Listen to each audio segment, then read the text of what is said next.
গত কয়েকদিন ধরে বর্ষার যা অবস্থা এবং চাষবাসের জমি প্রায় জলের তলায়, চাষবাসের ব্যাপক ক্ষতিও হয়েছে, তাই দাম দর বেশ ওঠাপড়া করছে গত কয়েকদিন ধরে। গতকাল আমরা দেখিয়েছিলাম যদুবাবুর বাজার এবং আজকে বর্ণপরিচয় মার্কেট একটু ঘুরে দেখানোর চেষ্টা করব। সেখানের বাজার দর কী অবস্থা রয়েছে, বিভিন্ন সবজি, বিশেষ করে যেগুলো প্রতিদিনই অন্তত ভাত ডাল তরকারি রাঁধার জন্য অন্তত দরকার লাগে, সবজি বিশেষ করে ডাঁটা এবং আলু, পেঁয়াজ, সবজি, বিনস, পটল, উচ্ছে দাম দর কী অবস্থা রয়েছে। অতি বর্ষণেটে ঊর্ধ্বমুখী হচ্ছে বাজার দর। বর্ণপরিচয় মার্কেটের আজকের কি ছবি, জলদি আমার সঙ্গে ঘুরে আসুন। যাব, আমাদের সঙ্গে রয়েছেন সরাসরি আমাদের প্রতিনিধি দেবকুমার দেও। দেবকুমার, সুপ্রভাত জানাই এবং তুমি একটু বাজারটা ঘুরে দেখাও। একদিকে আগামী একদিন পর কিন্তু গণেশ চতুর্থী আসছে, তাই সবজির বাজার দরও বেশ ওঠা পড়া করছে। কীরকম সবজি, কী অবস্থা রয়েছে, দাম দরের কী অবস্থা?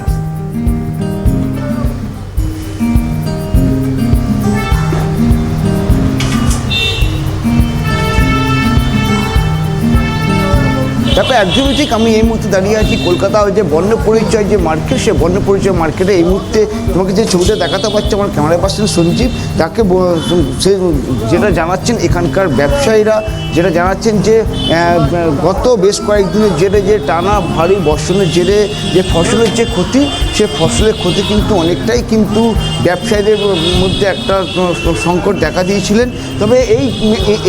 তবে এই কয়েকদিনের মধ্যে কিন্তু যে কাঁচা সবজির দাম কিন্তু অনেকটাই কিন্তু প্রতি কেজিতে 10 থেকে 20 টাকা করে কিন্তু অনেকটাই কমেছে কাঁচা সবজির দাম।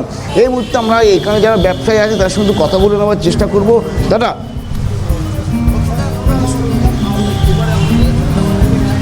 একটু কমেছে আগেকার থেকে, মানে কিলোয় 10 টাকা 5 টাকা কমেছে, আবার বাড়ছে কমছেই হচ্ছে সবজির দামটা।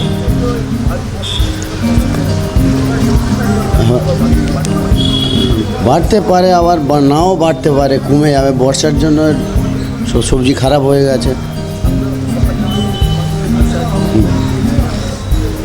হ্যাঁ,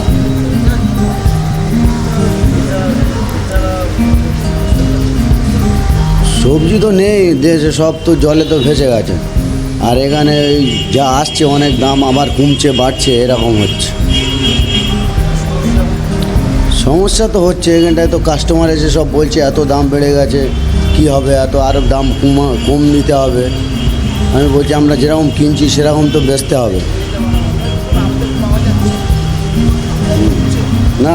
একেবারে দেবকুমার, এটাই ছবি যে যারা বিক্রেতা তারা তো বলছেন যে সবজি চাষে যথেষ্ট ক্ষতি হয়েছে, দাম দর একটু হলে ওঠাপড়া করছে প্রায় প্রত্যেকটা দিন। আগামী পুজোর দিনগুলো অবধি অন্তত এমনটা চলতে পারে, এটাই আশঙ্কা করা হচ্ছে। দেবকুমারকে ধন্যবাদ জানাবো।